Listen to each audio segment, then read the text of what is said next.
Mungkin dari Robby Darwish juga bisa untuk mencetak jadi peluang dan gol kan. Kalau kesusahan. Betul. Itu sebenarnya sih open play juga sih, karena apa? Lemparnya dari luar lapangan, open play gitu. Kita kan nggak bisa juga.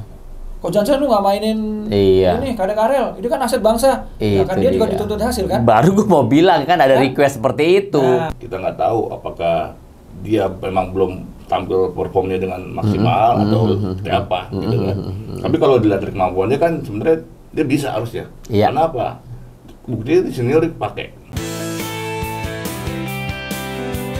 Assalamualaikum warahmatullahi wabarakatuh. Salam sejahtera buat kita semuanya. Bersama gua Wasiatul Akmal. Hari ini Sobat Koprol Bola, kita bahas yang lagi panas-panasnya. Bukan panas yang lain ya. Panas Timnas U23. Biar di luar panas, tapi kita tetap di studio kita masih adem. Gua di sini bersama Bang Rizal di Bagong dan Bang Andika. Akan kita bahas Timnas U23 seperti apa. Dan terlebih dahulu, gue ucapkan semoga kita semua dalam keadaan sehat walafiat. Ya, dan tetap semoga semua baik-baik aja. Kita berdoa untuk Indonesia Raya.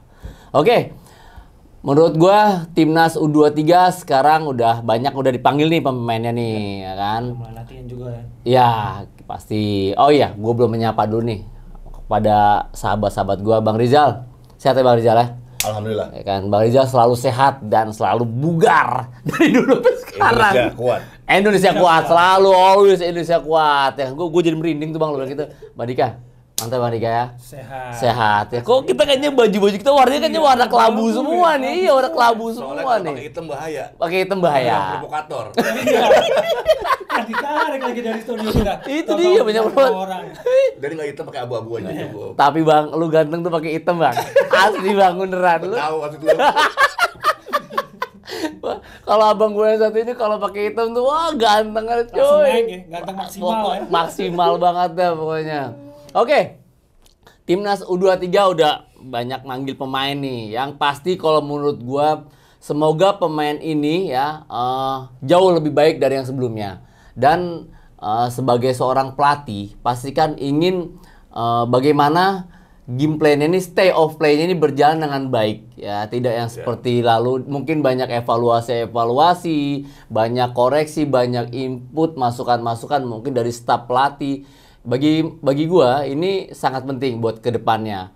Ya insya Allah akan banyak perbaikan lah ya kan. Gua tanya Bang sekarang sama lu Bang. Ke Bang Rizal dulu nih ya kan. Gimana Bang pemain yang udah dipanggil ini Bang nih? Ya kan untuk Timnas U23. Untuk sekarang yang ini sih sebenarnya bagus ya. Bagus secara kualitas. Memang ada beberapa pemain senior itu turun dipanggil. Kayak apa? Hapner ya? Hapner panggil ya? Enggak, tapi dia enggak.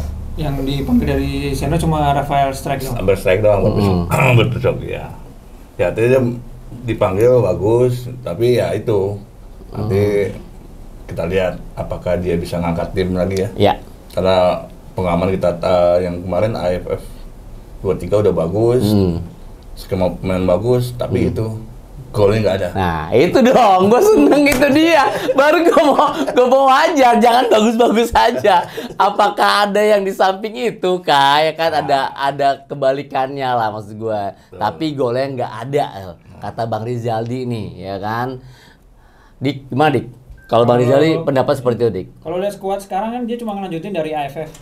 Ya, lanjut. Terus perbedaannya pertambahan dari Rafael Strike sama pemain harus lagi sih. Ya. Harusnya sama ini, Ananda Rehan yang baru gelandang bertahan. Ya. Harusnya sih ya. Kalau gua kan kemarin kita darurat open play kalau gua bilang. Open play. Golnya kan open play cuma lawan Brunei nih. Ya.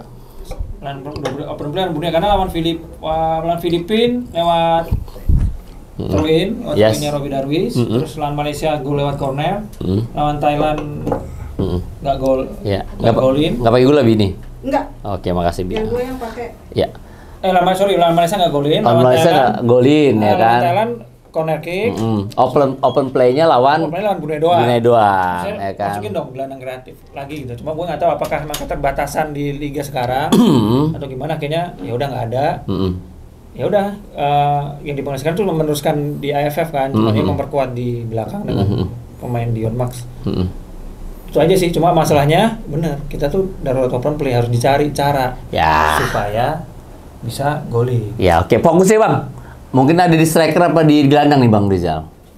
Ya untuk pasti kalau buat Bang. kita bicara gol, striker ya. Oke. Striker karena sampai saat ini Bener difokusin di situ Bang. harusnya seperti itu. Oke. Ya, tapi kan ya balik lagi, striker itu bisa bermain bagus kalau dari dapat alur bola bagus dari lini tengah. Dari lini tengah, lagi gelandang ya. Lini tengahnya ini kan kita sekarang ada siapa sih di situ?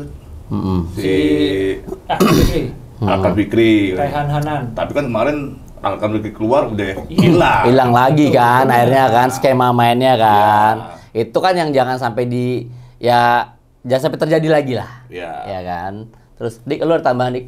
Iya itu sih maksudnya. Bener apa yang dikatakan Bang Rizal Dik? Benar, maksudnya harusnya tambahan lagi buat kalau Alkan Fikri nggak ada siapa? Ya kan begitu. Harusnya kan tadi gelandang kreatif lagi lah. Tapi nggak tahu apakah keterbatasan di liga ya, gue nggak ngerti. Gelandang yang sekarang dipanggil sama timnas ini hampir sama ya. Sama FF, cuma tambahnya Ananda Rehan doang. Ananda Rehan. Ananda Rehan. Oke. Defensive midfielder. Gelandang bertahan kan. Ada nggak kira-kira menurut lu dari lu sendiri yang harus dipanggil lagi? Mungkin Bang Rizal. Bang. Pemainnya Bang.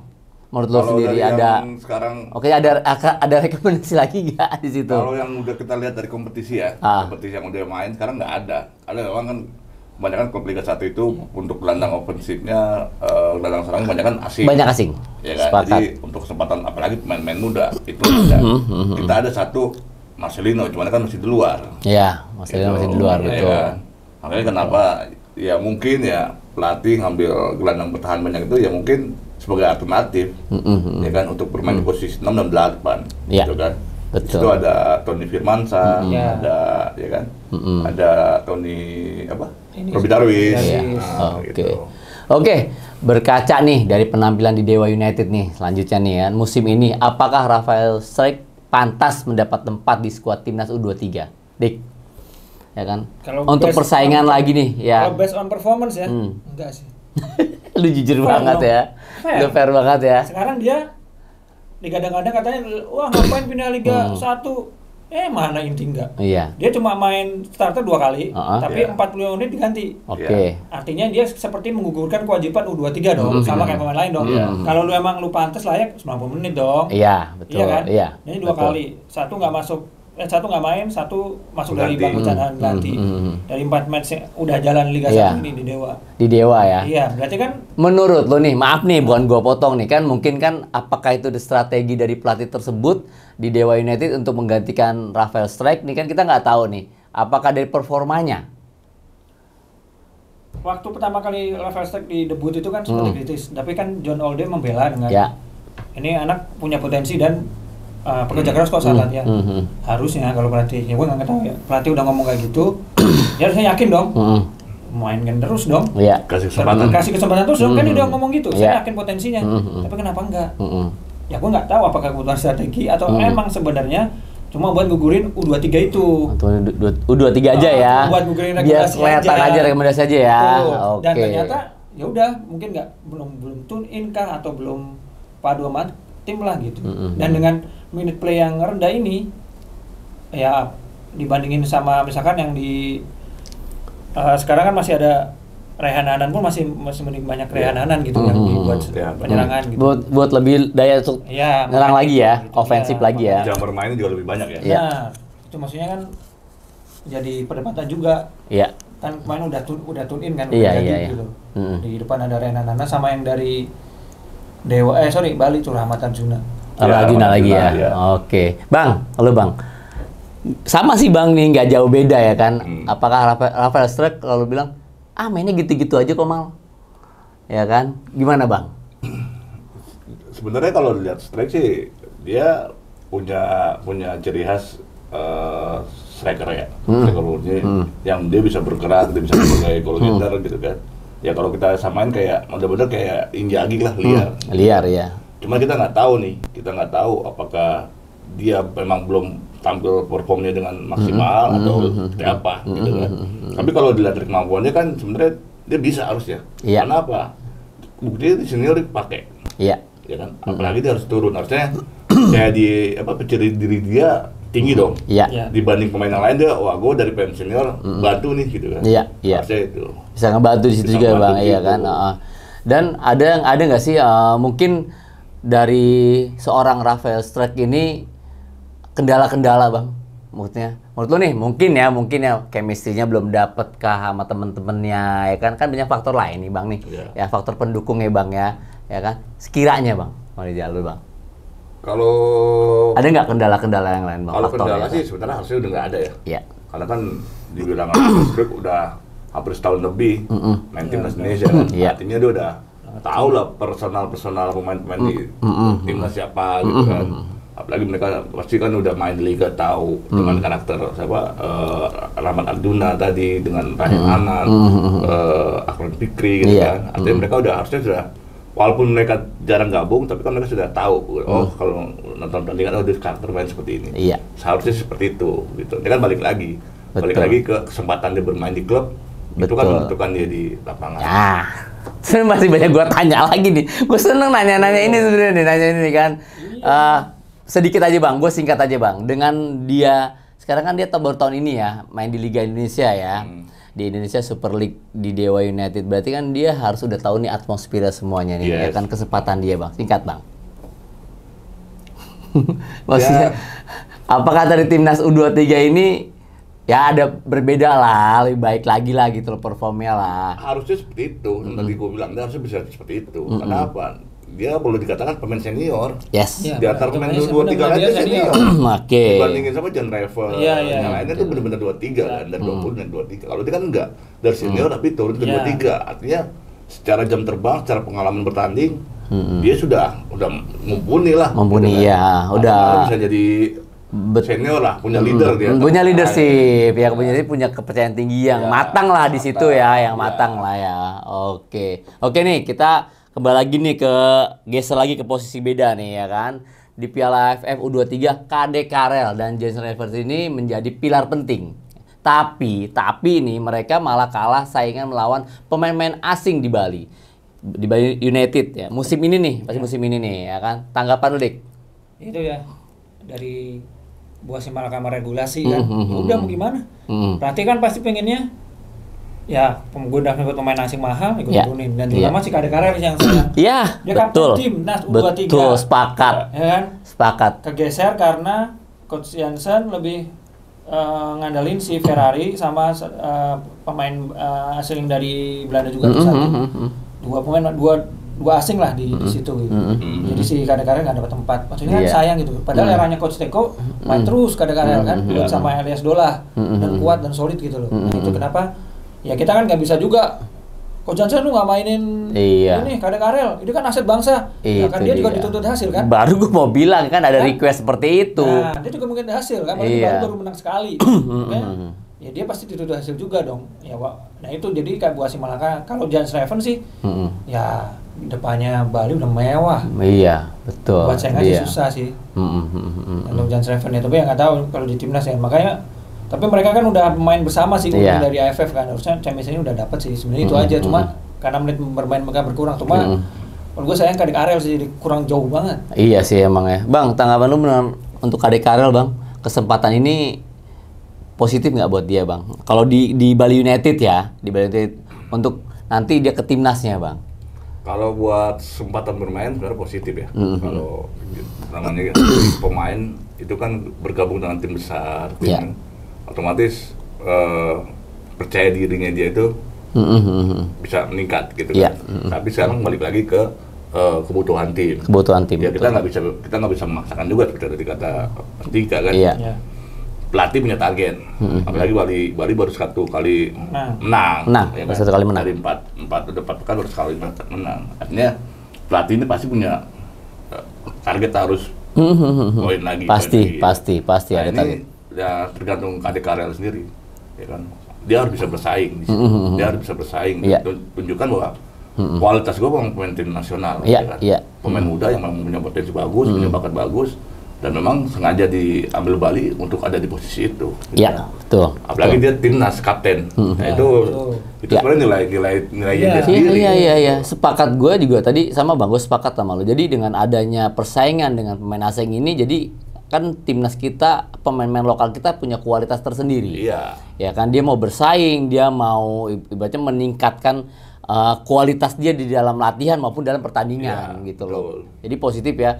Kita anggap nih ya, karena pasti kan gue pernah melakukan, juga Bang Rizal pernah melakukannya sebagai seorang pemain, ini positif banget untuk berkompetisi, bersaing sendiri untuk di dalam timnya, dan di dalam tim itu dan untuk kebutuhan tim. Iya. Gitu. Oke, kita break ngopi dulu Bang Rizal, Bang Dika, agar kita nggak oleng ya kan, kopi Uang Mas ya. Luar biasa, biar kita nggak oleng, segar selalu. Dan jangan lupa kalau biar nggak kita bikin dehidrasi, ada Aku Viva ya, enak banget, plong banget ya, menambah tenaga kita. Dan ada juga di situ ada Kava, bener ya? Kava sama anak buah gue, Kav ya, ada pembersih muka biar muka lu kinclong, terus ya ada hand body lotion ya, bener ya? Terus ada roll on biar ketek lu nggak bau, biar lu bisa beraktivitas dengan percaya diri. Oke, udah ngopi dengan kopi Uang Mas. Oke, lanjut. Di Piala AFF U23, timnas U23 mendapatkan kritik tajam nih karena terlalu mendominasi penguasaan bola. Nah, ini nih gue sepakat nih. Tapi tidak banyak bikin peluang. Apakah nanti hal serupa juga akan terlihat di kualifikasi Piala Asia U23? Bang Rizal, baru entah gue ke Dika. Gue udah siap nih. Bang, Ya itu kita tunggu. tadi kan juga lu agak sedikit tuh, iya. Udah lu singgung juga, Bang. Tadi lu udah singgung Itu juga. kita tunggu-tunggu. Apakah tim pelatih sudah? Jangan tunggu-tunggu di halte lagi dibakar-bakarin. Jangan tunggu. Entar pulang jam 12 malam. Gak ada, orang gak ada berani. Iya, makanya. Gimana Bang? Ya sebenarnya yang kita tunggu itulah. Apa nih dari pelatih? Iya, benar. Perubahan dari AFF ke sekarang gitu kan. Kualifikasi AFC gitu. Sama yang waktu berapa lama itu kan mereka harus sudah punya evaluasi kan. Iya. Apa yang terjadi kemarin di AFF dengan permainan dengan lintangan yang bagus, dengan pola yang bagus, tapi kenapa tidak ada minim gol? Iya. Kan? Hasil kan itu pecahkan. Nah, itu jadi PR yang besar. Iya, di PR besar untuk tim pelatih, untuk staf pelatih semuanya. Dik. Iya Bang, just PR besar ya, karena kan di Piala AFC ini kan harus juara grup nih. Iya. Berarti kan at least banyak gol juga dong. Harus lah, banyak gol iya. Runner-up terbaik, berarti kan harus banyak gol. Itu harus dipecahin. Kalau nggak dipecahin, nah ini Betul. akan jadi masalah. Karena yang kemarin juga cuma Mount Brunei doang kita, udah begitu lawan. Betul. Ini kesulitan waktu di sepertiga akhir ya terutama ya. Iya. Kelihatan banget gitu. Iya, betul. Evaluasi ini kan untuk staf pelatih ini PR yang sangat besar. Bukan karena untuk strikernya aja ya, tapi semua pemainnya Bang Rizal, dari belakang, dari goalkeeper, belakang, tengah sampai depan. Ini kan emang yang kolektivitas yang harus benar-benar dimaksimalkan. Betul. Ya kan, dimaksimalkan nih kolektivitas ini kan. Oke, mantep banget jawabannya. Kita balik lagi ke Gerald van de Burg. Waduh, ini diserang kritik di Piala AFF ya. U23 seandainya gagal mempersembahkan tiket berlaga di Piala Asia U23, apakah Van den Burg harus dipecat? Nah, ini dia nih masa pemecatan ya. Gue kalau pencatan gini gue sedikit agak-agak Gimana? gemeter juga ya kan. Udah dah di SSB aja deh gue. Ngeri ya kan, Dik? Lo Dik, gimana Dik? Kritiknya Dik. Bukan kritik pisang ya. Ini kritik pedes. Pedes. Ini kan bisa di demo ini kan. Lagi marah demo-demo nanti dikritik demo Van den Burg out gitu. Kalau menurut gua sih percaya proses aja udah. Iya, betul. Kalau 2-3 kalau misalkan nggak lolos ya udah, berarti levelnya kita emang belum yang Asia. Udah gitu aja kalau gua. Kan dia harus percaya sendiri nih. Harus percaya sendiri kan, iya. Pasti udah ada dong itunya ya, apa PR-PR-nya, nggak mungkin nggak ada. Kan, lupa deh, Van den Burg tuh kayak pernah ngomong juga dia harus mencari pemain yang punya menit bermain di liga. Nah sekarang masalahnya di liga pemain asing semua. Betul. Ya kan? Kalau kayak karya kegusur gitu kan, ya udah. Berarti kan problemnya kalau gua nggak cuma pelatih dong. Iya. Nggak pelatih juga ya kan. Iya dong. Kompetisinya dirubah gitu. Iya, aturannya bikin regulasi yang mensupport pemain timnas U23 gitu kalau gua segitu ya. Harusnya Bang, ini untuk pecat memecat Bang, ya kan? Soalnya kan yang memecat-mecat itu bukan pemain, ya kan? Manajemen. Nah, lo kan pernah di manajemen nih Bang nih, ya kan? Di manajemen suatu tim sepak bola Bang. Nah, itu gimana tuh Bang? Sebenarnya kalau mencat orang tuh paling kasihan gitu ya. Kita manggil orang, kita duduk buat kita bunuh. Iya. Gitu. Itu dia, benar. Kasihan juga gitu. Ya, gue tahu Bang, lo orang gak tegaan Bang. Dia badannya gede, tapi orang gak tega, hatinya tuh selembut salju. Ya kan, marshmallow. Tapi balik lagi, kan namanya pelatih ini kan dituntut prestasi. Prestasi. Kita balik lagi lah seperti tadi yang Mas Dika bilang. Dia dituntut prestasi, tapi dia tidak dikasih kesempatan untuk mencari pemain terbaik. Iya. Pemain terbaik ada di mana? Ada di kompetisi. Ada di kompetisi, betul. Kompetisi yang bisa menampilkan pemain-pemain itu tampil. Iya, yang tampil. Yang bisa dia lihat setengah seutuhnya. Betul. Nah, nanti kan salahnya ada di mana? Iya. Ya, kita balik lagi lah, ya kan? Betul. Entah itu regulasi di kompetisinya dirubah, memberi kesempatan itu lagi, atau membuat kompetisi lagi sehingga kesempatan pemain-pemain lokal kita itu bisa tampil. Bisa tampil ya kan. Jadi memecat itu bukan solusi Bang. Bukan solusi. Kalau memecat tuh Indonesia banget. Nggak di klub, nggak timnas, nggak mecat. Indonesia banget ya. Indonesia banget bukan solusi itu ya kan. Catat bukan solusi. Iya, bukan solusi ya. Namanya pelatih itu banyak yang kita bahas di sini tadi Bang Rizal, untuk masalah tim itu butuh prestasi ya kan.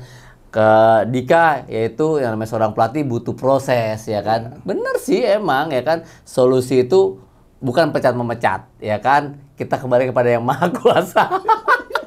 Oke, di Piala AFF U23 kemarin nih, Timnas U23 disorot karena kesulitan mencetak gol dari open play ya kan. Balik lagi nih, kira-kira solusi apa yang tepat untuk mengatasi permasalahan ini? Nah, ini nih kan untuk balik lagi nih, ibaratnya skema ya kan, kita build up dari bawah ke tengah, terusnya lagi untuk open play ini sulit. Dan rata-rata terusnya tim-tim lawan ini kan pasti udah kan ngebaca nih permainan Indonesia nih Bang Rizal ya. Alah, main Indonesia kita pressing juga salah, teknik dasarnya ya kan. Ya kan? Wajar gak gue ngomong kayak gitu ya kan? Paling kita pressing juga banyak yang salah, tungguin aja, ntar juga salah sendiri. Salah passing, salah kontrol, bener Bang Rizal ya? Salah macam-macam dah, ya kan? Bla bla bla bla bla ya. Dan itu juga kita kembali lagi, dan itu juga pernah dikritik seorang Sintayong, bener gak Bang Rizal? Gue sepakat. Kita kembali lagi untuk pelatih nih. Pelatih itu bisa mengkritik pemainnya sendiri. Karena apa? Untuk kemajuan pemainnya. Gitu loh. Bukan untuk siapa-siapa ya, untuk berlatih gitu loh. Gue sepakat, jangan diungkep lah, jangan diungkep, terus jangan dibela. Gue sepakat Bang Rizal, jangan dibela. Selalu bilangnya yang baik-baik aja ya kan. Yang apa bagus-bagus aja tadi Bang Rizal pertama. Tapi kan ada tapinya ya kan, harus diperbaiki dan dikritik gitu loh. Yang namanya U23 itu kan udah mau ke senior Bang Rizal. Oh iya. Ya Dik ya, udah masuk ke senior ya. Ini mereka yang harus pantas dapat tuntutan yang sangat kuat gitu loh, yang sangat besar tuntutannya. Nah, solusinya Dik. Nah, kalau lihat tadi lu bagi masalah open play nih. Iya, open play. Sekarang kan berarti solusinya penyelesaian akhir. Waktu di timnas di AFF kemarin tuh sebenarnya beberapa dapat peluang tuh. Beberapa tapi emang nggak di depan gawang berapa kali gagal. Iya. Ya Stefan berapa kali juga gagal. Ya sekarang kan dia mendatangkan reverse strike yang dihadapkan dengan senior. Kemarin waktu di Piala Asia U23 oke lah dia apa mainnya menonjol lah. Iya. Nah, apakah reverse strike jadi solusi? Gue juga nggak tahu. Cuma yang benar itu harus ada perubahan gaya main menurut gue. Dan nggak ngikutin caranya kan selama ini datengin pelatih Belanda biar taktiknya beragam dong. Iya. Tapi golnya lewat throw in ya kan? Dengan apa kita memaksimalkan kita bisa throw in jauh dengan throw in aja di masa. Udah sah-sah aja kalau mau cari gol. Mungkin itu dulu caranya Sintayong itu ya udah itu bisa, dan sekarang ada Robby Darwis kenapa nggak dicoba aja kan? Ya udah. Jadi mungkin dari Robby Darwis juga bisa untuk mencetak jadi peluang dan gol kan. Kalau kesusahan. Betul. Itu sebenarnya sih open play juga sih, karena apa? Lemparnya dari luar lapangan, open play gitu loh. Ya kan? Lu jangan ketawanya, tapi ketawa tipis gitu, Bang. Lu jangan ketawa tipis gitu dong, Bang. Bentuk pembelaan. Agak dibela sedikit ya Bang, dia bentuk pembelaan ya kan. Bentuk pembelaan ya kan. Bang, dengan open play nih Bang Rizal ya kan, pasti kan juga kan semua berpengaruh. Dari lini ke lini ya Bang ya. Dari lini ke lini nih, dari bawah ke tengah ke depan ya kan. Nah, takutnya nih salah satu lini yang benar-benar apa ya tengah inilah, ibaratnya di tengah ini nggak jalan nih Bang. Gimana Bang menurut lo Bang? Sebenarnya kalau kita lihat kekuatan U23-nya ada di belakang sama di tengah ya sekarang. Karena di belakang itu ada Kadek Karel, ada Ferrari, ada Doni Trimamungkas, ya kan? Terus ada siapa bek kanan itu juga bagus tuh. Terus di belakangnya ada Tony Firmansyah, ada Robi Darwis, ada Anton Fikri. Kakang ya? Kakang ya. Oke. Terus ada Rehan, gitu, ada Hanan, ya kan. Artinya sebenarnya kita dari bawah ke tengah, dari mulai kiper udah bagus, ada Cahaya. Iya. Nah ini ya yang tadi kita bilang, bagaimana pelatih ini meramu, membuat satu strategi. Kalau memang di depan tidak ada striker yang sebagai goal getter, mungkin bisa dibikin striker liar gitu kan. Iya. Kayak Rafael Strik, Rahmat Arjuna, gitu. Itu mereka bisa berputar. Gitu. Bisa berputar. Bang, gini. Sekarang kan namanya pelatih itu kan beda-beda ya karakternya ya. Ada yang otoriter ya kan, ada yang ya pokoknya ngikutin, kadang-kadang dia lebih enjoy, lebih enak, beda-beda ya. Kalau ST ini kan kadang-kadang lebih otoriter. Gue mau yang kayak gini gitu loh. Gue mau main bola simple, gue mau main bola transisinya cepat, menyerang dan bertahan gitu loh. Ya kan? Apakah sekarang seorang pelatih sekarang Vandenberg ini bisa nggak sih dia bisa otoriter seperti itu untuk kebaikan tim, Dik? Harusnya bisa ya, cuma kan kita belum bisa menilai karena baru kemarin AFF itu. Dan dia memang Belanda banget sih, possession, build up gitu-gitu. Cuma selalu mentok di ini kan di seperti akhir kan, akhir gagal, counter kebobolan kan, lawan Thailand kebobolan kan, kalau lawan Vietnam juga kan kelengahan dikit sedikit kebobolan, terus buat build up nyenang ke Vietnam lagi susah. Iya. Ya karena baru berapa match belum tahu sih karakternya apa, tapi harusnya Vandenberg tegas ya. Iya, keras, tegas, betul. Jangan betul. terlena. Pemain gue udah pemain liga, pemain diaspora, didikan Belanda. Iya. Gue santai, enggak dong. Enggak. Harus keras, benar. Tetap harus keras, mereka dikerasin. Biar ada nih karakteristik tim juga kelihatan ya Bang Rizal ya. Kan ada nih misalnya tim yang udah jadi siapapun pelatih juga jadi, tapi ada juga pelatih ini bisa membentuk tim itu Bang gitu loh ya kan. Banyak lah contohnya kayak Pep ya kan, ada karakteristik tersendiri ya yang bisa merubah permainan itu jadi berubah nih ya kan. Nah Bang, kalau lu Bang pelatih itu dengan otoriter yang sangat kuat, menurut lu gimana Bang? Ya bagus lah, apalagi untuk sekarang ya, untuk timnas U23 kan. Ya. Mereka itu masih pemain muda kan. Yes. Jadi ya kalau gue sangat setuju kalau pelatih itu punya didikan yang keras. Didikan yang keras, betul, yang tegas. Seperti ya kita bukan balik lagi ke STY, tapi lihat dengan adanya STY, dengan ketegasannya, dengan kedisiplinannya, kita semua bisa berubah. Dari pemain-pemain pemain nasional kita, timnas kita yang dulu biasanya leha-leha, santai, tahu dengan datang STY udah plak. Itu kan sudah dibuktikan sendiri dengan para pemain timnas kan, dengan pengakuan ternyata ada pemain pelatih asing STY berubah semua, dari mulai disiplin saat berlatih, sebelum berlatih, di luar lapangan, di dalam lapangan. Betul. Nah sebenarnya itu yang harus diikuti ya, dijalani oleh Vandenberg sekarang. Vandenberg, betul ya kan. Karena memang pemain muda ini butuh penekanan gitu. Apalagi di satu sisi dia butuh prestasi kan. Butuh penekanan prestasi, kembali kan ke pemain tersebut ya Bang ya kan. Ini kan 23 ini emang umur-umur yang bener-bener ya jembatan emas buat dia gitu loh, di 23 ini gitu loh. Oke, mantep banget deh. Oke, kita lanjut. Nah, ini kembali ke Dehoki nih. Dehoki Caraka bisa menjadi pemain kejutan. Nah, waduh, dikejutin ntar. Mengingat dia sudah mulai menyetel dengan permainan Persita meski belum berhasil mencetak gol. Dik, untuk seorang ini nggak ada Kenza nih Dik nih kan. Seorang Hoki Caraka Dik ya kan. Itu dia nih. Ya kan, ini kan dibilang kan udah mulai menyetel nih ya kan sama Persita Tangerang. Dia udah kemarin udah beberapa kali diberi kepercayaan ya, kesempatan ya sama pelatih ya. Dan tapi belum berhasil mencetak gol. Oke Dik, silakan Dik. Ya mungkin ini bisa aja pembuktian dia gitu. Waktunya kan dia kayaknya udah biasa, kupingnya udah tebal sama ini netizen gitu. Buktinya waktu penalti yang Thailand tuh. Iya, dia mengambil penalti. Cool banget. Ya kalau lihat dari Persita kemarin ya dia ada progres. Selalu main terus dapat kans ya, cuma peluangnya ini. Nah, ini cuma masalahnya adalah yang ditunggu adalah dia harus klinis nih. Udah nggak ada lagi kan, udah di timnas sudah lama. Terus besok penentuan ke Piala Asia. Ya kalau dia bampat lagi dan buang-buang peluang lagi, sayang aja sih gitu. Dia harus ngambil momen ini dan mumpung dia menit bermainnya mungkin lebih banyak dari Jan Sraven. Itu harus jadi pembuktian. Dan sekalian buat yang selama ini diagungin netizen ini Jan Sraven ternyata menit bermainnya dikit.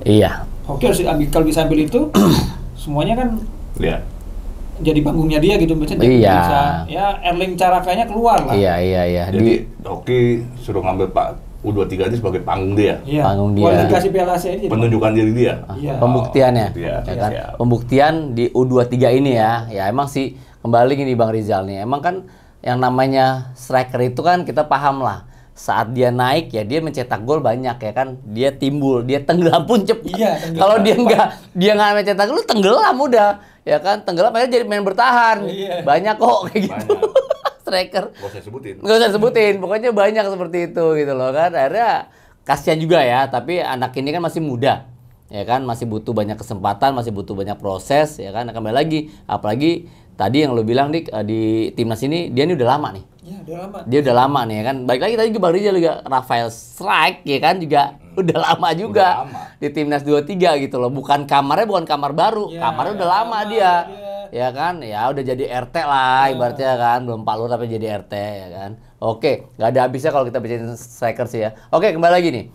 Oke, Korea Selatan punya pemain hebat dalam sosok Kim Ji-soo yang bermain di Bundesliga 2. Di Bundesliga, yang ini Bundesliga, oh iya ya. Terus ya, kasta keduanya. Yang kasta keduanya, maksudnya kasta keduanya. Oke, kalau kita tuh di Liga 2. Digadang-gadang sebagai the next Kim Min-jae.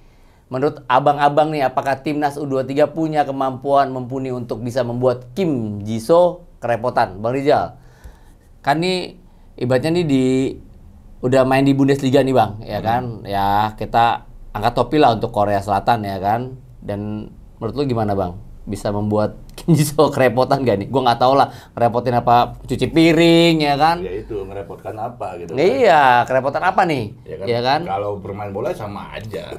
Sama aja. Pengalaman kita kan. Betul. Sejago-jagonya dia, pakai pemain tim nasional, main di liga kan, sama. Main bola dengan kaki. Iya, ya kan? Betul. Dan prinsip bermain bola tetap sama. Iya, dia sendiri pun juga nggak bisa. Nggak bisa. Iya. Artinya semua balik lagi ke persiapan tim, yes. Ya kan? Dan strategi pelatih. Strategi pelatih, betul, persiapan tim. Dik, apakah sekarang seorang Vandenberg harus nggak ngeliat seorang tim Korea Selatan lah gitu loh? Iya, ini salah satu inilah pilarnya, karena dia ini masih 20 tahun sebenarnya. Masih mau lihat ke sana atau lihat diri lihat tim sendiri? Lihat tim sendiri ya. Oke. Ngalahin Korea. Cuma kan kita mau ya maksudnya kalau kita harus lihat juga kekuatan lawan kan. Korea ini kan tim pemainnya udah dari U20, rata-rata bareng waktu Piala Dunia U20 dan mereka menembus semifinal Piala Dunia U20. Kalah sama Italia di semifinal. Iya. Secara pengalaman mereka luar biasa nih secara internasional ya. Dan beberapa pemainnya waktu bermain di klub beberapa udah mendapat menit rutin nih. Termasuk siapa nih Kim Ji-soo ini ditransfer sama Brentford habis dari Piala Dunia, ditransfer Brentford.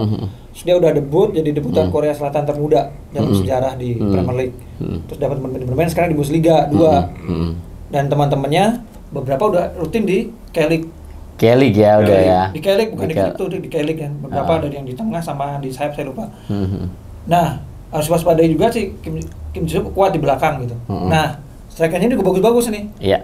Udah pengalaman di K-League lah istilahnya. Nah, bagaimana Gerard Vandenberg harus meramu ya buat mereka mencetak gol ke gawang Korea ini juga akan jadi PR karena levelnya nggak kaleng-kaleng nih, maksudnya level Eropa gitu. Sementara di kita kan ya yang Eropanya paling sebenarnya level strict doang, tapi kan dia level masih level junior lah istilahnya. Junior ya. Kim Ji-soo udah mulai level tim utama di usia 20 tahun. At least dia secara internasional mental udah jadi lah. Iya, mental udah jadi ya. Terus kemudian kemarin Korea Selatan itu merendah waktu datang ke sini. Katanya dia bilang kita masih trauma nih atas kekalahan kemarin. Kayak sewor buat Gerard Vandenberg. Nah, sebenarnya malah sekarang bolanya di Gerard Vandenberg. Duh, tahun kemarin bisa nih ngalahin. Bisa lagi nggak gua ngalahin? Karena pertaruhannya kalau gua yang bisa ngalahin bisa jadi nggak lolos nih. Jadi nggak lolos. Iya kan? Itu aja sih. Jadi emang harus melihat Korea Selatan secara utuh dan ini lebih bahaya sih Korea Selatan yang ini. Lebih bahaya ya Korea Selatan. Dan mereka udah aware dong. Wah, kalahin Indonesia. Nggak akan ngulangin kesalahan. Tapi kan bukan dia aja pemainnya. Bener Bang Rizal kan banyak pemain-pemain yang lain gitu loh kan. Pemain yang lain juga sangat sangat mumpuni untuk menjadi tim Korea Selatan ini kuat gitu loh Bang. Dan mereka tuh ibaratnya mereka bisa maksudnya dari jam terbang di klub mereka dan sama timnas ini mereka juga bisa Bang menyamakan ya. Jadi mereka nih ya sama-sama gitu. Tadi kan kita bahas lagi beda. Di sini nggak main, atau timnas main. Ya kan? Nah, kalau mereka ini kan seimbang gitu loh ya kan. Apple to apple-nya ada gitu loh kan. Nah, gitu. Gimana Bang menurut Bang? Ya, kalau kita bahas masalah lawan Korea ya kita harus realistis lah gitu kan.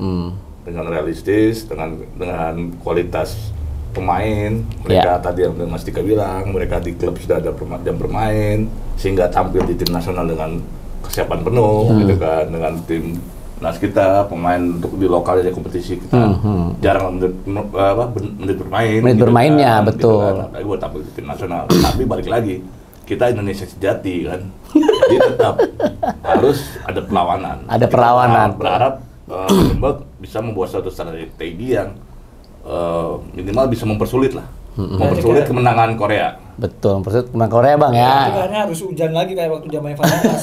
Ini kan waktu hujan. Lawan pokoknya gitu kan. Kasih hujan aja. Oke. Dari Korea Selatan sekarang kita turun ke bumbu dapur nih. Laos, ya kan? Laos U23 menelan kekalahan 0-3 dari Vietnam di pertandingan terakhirnya. Menurut Bang Rizaldi dan Bang Dika, apakah timnas U23 bisa meraih kemenangan dengan skor besar melawan Laos? Maaf nih, bagi gue bukan ngeremehin, ya kan? Tapi kan Laos juga kan punya persiapan, mainnya 11 orang juga, ya kan? Sama cadangannya, Dik. Gimana Dik? Di atas kertas soalnya bisa, bisa. Cuma jadi masalah adalah Laos ini pelatihnya sama Laos waktu di Piala AFF yang senior. Masih. Ya, tapi yang senior. Yang senior. Pelatih seniornya diturun ke U23. Oh, dia turun dah nih ke U23. Ya kan? Lu tahu aja Dik. Tahu aja lu Dik. Ya, baca-baca. Terus dia tuh waktu ini Piala AFF kemarin kita nggak bisa ngalahin Laos. Waktu zaman Sintayong, ya kan? Nah, berarti dia ini pelatih oke juga nih dengan skuad seadanya, internasionalnya juga pemain-pemainnya dikit. Emang dia juga bilang sih pemain saya pengamanan internasional dikit, gitu. Beberapa baru main di AFF kemarin gitu. Jadi kan sewor juga sebenarnya buat Gareth Vandenberg kan. Wih, bisa nahan Sintayong kemarin. Harusnya itu menjadi catatan khusus buat tim pelatih buat mewaspadai Laos dan harus bisa menang skor banyak. Skor banyak ya, harus. Bang.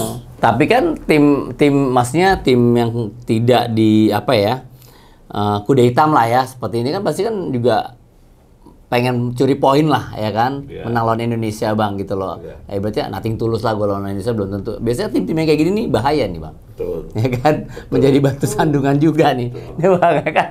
Misalnya mereka seperti itu ya, tim Laos, tim yang di bawah ini kalau udah lawan timnas Indonesia, biasanya motivasi mereka bertambah, gitu kan.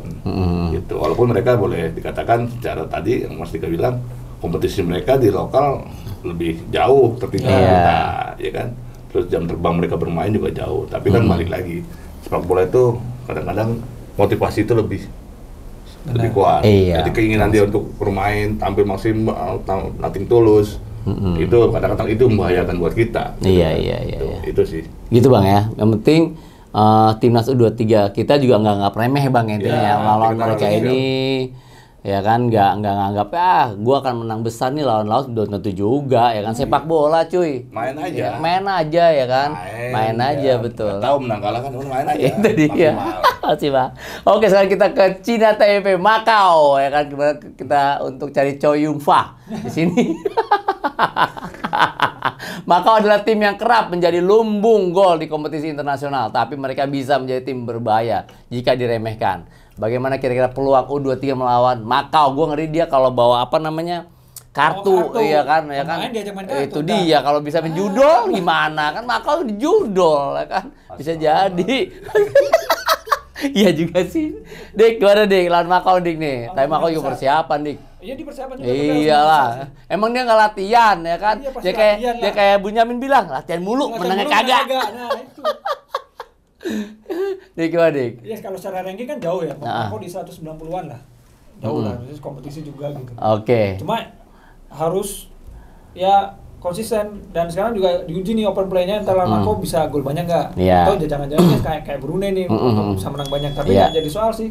Karena dengan kemenangan besar akan menguntungkan dari sisi jadi runner terbaik lah ya, dari gol banyak. Tapi ini Monaco harusnya bisa lah, masa nggak bisa sih? Iya, Monaco bisa lah ya. Ya bisa lah, masa nggak bisa lah? Maksudnya kita bisa ngambil poin dari Macau ya kan? Gol banyak lah, masa nggak bisa ngambil gol banyak ini? Bang, untuk tim Macau sendiri Bang, menurut lu Bang? Ya Sama kayak tadi Laos ya Bang ya? Harus bisa jadi lumbung gol kita. Lumbung gitu gol kan. ya. Artinya ya timnas kita harus bisa memanfaatkan lawan Macau, lawan Laos, Iya. ya kan? Iya. Itu bagaimana cara bermain yang baik gitu kan? Betul. Lawan Korea kan? Lawan Korea betul. Gitu kan? Fokus ya kan, udah pasti udah harus ya perform apalagi ya kan? fokus, ya. Ya kan, perform udah apalagi. Jangan anggap remeh semua tim lah ya Ya. kan? Betul. Main bola sama 11-11. Sama 11 Lapangannya sama. Sama semua ya kan, lapangan sama semuanya ya kan, di rumput nggak ada di karpet ya kan, di rumput semuanya. Oke, bagaimana kira-kira peluang timnas U23 melawan Macau nih? Prediksi gue demen kalau udah masuk prediksi nih Dik nih ya kan, dikit lagi prediksi kita ya kan. Kalau peluang Monaco sih ya bisa menang gitu. Menang ya, oke Bang. Menang gede. Menang gede ya. Menang gede. Oke, lagi nih prediksi timnas U23 lolos Piala Asia nggak? Tuh, prediksi lagi nih. Pokoknya sekarang jam 11.53, Dek, catat deh ya kan. Tanggal 1 lagi, tanggal 1 September. Oke, Bang Rizal, prediksi Bang. Lolos ya. Kan tadi awal Indonesia apa tadi? Indonesia kuat. Indonesia kuat. Indonesia kuat, Indonesia hebat. Dik. Lolos, Dik. Enggak, gua enggak ngasih skor sama lo. Lolos enggak? Kalau gue sih berat ya sebenarnya. Ya, nggak apa-apa, realistis aja. Itu lolos. Cuma masalahnya adalah runner up terbaiknya itu cuma diambil 4 nih. Taruhlah kita ambil yang paling buruknya lah buat lolos itu cuma 4. Jadi ada sekitar 10 grup itu cuma 4 doang diambil runner terbaik kan. Ya kalau bisa membantai Macau sama Laos sih oke, dan ntar lawan Korea at least bisa nahan lah. Bisa nahan bisa lolos. Karena buat juara grup harus tiga-tiganya kan, kita harus ngalahin Korea. Berarti di Korea inilah ya, kuncinya ya pengalamannya juga gitu dulu waktu masih Piala Asia U19 ya kan, ya batu sandungan di Korea. Ini kuncinya gitu. di Korea. Korea kuncinya, ya kan? Fans K-pop kan Iya, Korea, iya, Korea apa Indonesia? kan Bismillah nasibnya gimana ya kan? Itu. Bicara nasib. Oke, Masya Allah, luar biasa. Kagak ada habisnya, nggak terasa udah hampir mau 1 jam nih kita ngomongin timnas U23 ya kan. Apalagi prediksi lolos apa enggak ya kan. Alhamdulillah gue kagak ditanya. Lu lolos apa enggak? Ini dulu gue mau sebelum tanya dulu dong. Lolos nggak? Gue optimis, gue lolos. Oke. Ya kan, lawan Korea Selatan, insya Allah ada poin. 1 poin. 1 poin ya kan. Dia bilang kayak gini. Persija lawan apa? Lawan Dewa. Oke, alhamdulillah ya, sobat Koplo Bola, semua kita udah bahas di timnas U23 dari pemain striker, gelandang ya kan, sampai pelatihnya, sampai tim lawannya juga kita bahas. Semuanya nggak ada habisnya deh. Ya kan, syukur alhamdulillah, oke semuanya dikupas tuntas sama Bang Rizaldi Bagong dan Bang Andika. Oke, salam sehat, salam olahraga, salam sepak bola. Sukses buat kita semuanya.